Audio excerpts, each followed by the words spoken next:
Ką tik pasibaigė tėvų grupė. Kalbinu individualiosios psichologijos dėstytoją, psichologę Silvestrą Markuckienę. Tai koks tikslas individualios psichologijos bazinio kurso klausytojams dalyvauti šioje sesijoje? Dvi praktiškai sesijos, nes jo. Tėvų taip daug. Kas aptariama šioje sesijoje? Su kuo susiduria klausytojai? Jeigu trumpai, drūtai, ar ne, tai šitų abiejų sesijų yra esmė, kaip aš save matau, kaip tėtė arba mama, kokį tai poveikį ar įtaką turi mano auklėjimo stilius, kurias aš naudoju, kaip tai atsiliepia apskritai šeimos atmosferai. Ir jeigu man kas nors nepatinka, nepriimtina, ar įmanoma ką nors keisti, ir jeigu tai yra įmanoma, mano galioms, tai kaip. Aš taip įsivaizduoju, kad šitos dviejų sesijų tikslas ir būtų toks. Iš esmės per savo tėvavimo, tėvystės įgūdžius pasižiūrėti, labiau pasidrąsinti, pasistiprinti. Tai, kas mano supratimu man labai vertinga, labai svarbu, labai reikšminga, man priimtina, man gerai. Ir jeigu aš jaučiu, kad aš turiu kažkur ar problemų, ar man nepatinka kažkas, ar vyksta ne taip, kaip aš įsivaizduoju mano šeimoje, ką aš galėčiau, kur aš turėčiau žvelgti, ieškodama atsakymą. O jei studentas neturi šeimos, nėra tėvas arba mama, ką jis gauna šioje sesijoje?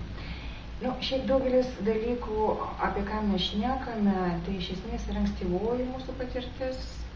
Tai yra vaikystė, paauglystė, mūsų supratimai ir įsitikinimai atsinešti iš šeimos ir dėl to netgi jeigu neturite vaikų, vis tiek sugroja ir tos įžvalgos, ir prisiminimai ir visas tos patirtis, kurias mes atsinešam ir nori, nenori, tai vis tiek kažkaip persmelkia mūsų santykius visose sferose.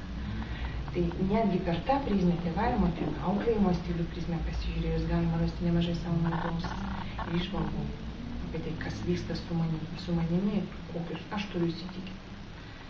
Ir kaip mane tas veikia, arba kaip veikia kitus. Visai yra įmanoma. Tiesiog čia yra tik kitas aspektas, kitas kampas požiūrį į save. Mes vis tiek dirbame per savo patirtį. Tai kviesime tiek esančius tėvus, tiek dar neturinčių vaikų dalyvauti šioje sesijoje. Taip, nes pagrindinis dalykas ir ne tai, kad ginklas, bet tiesiog priemonė pažinti save ir kitus yra per dalinimas. Ir kartais, kai žmogus kalba savo patirtį, aš staiga savo pačiai netikėtai atrodo, tiksliai ir man. Aš atpažįstu, tai man artima, man tai atliepia, tik aš į tai įdedu savo turinį, bet tai man atliepia ir tai artima, aš tai girdžiu, man suskamba. Tai aišku, savaime ir bendrumo jausmą ten sukuria. Ir galiu pasimokyti, pasižiūrėti, kaip kiti daro ir kaip kiti sprendžia savo problemas, kaip jie į tai žiūri. Geras asmeninio augimo dalykas, nepriklausomai nuo to, ar tai yra tėvavimo problema, ar tai asmens istorijos tema, ar tai kokia kitokia sesijų tema. Iš esmės tai yra ėjimas per savo patirtį. Ir augimas to pačiu.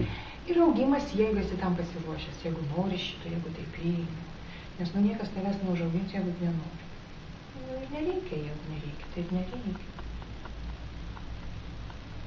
Ačiū.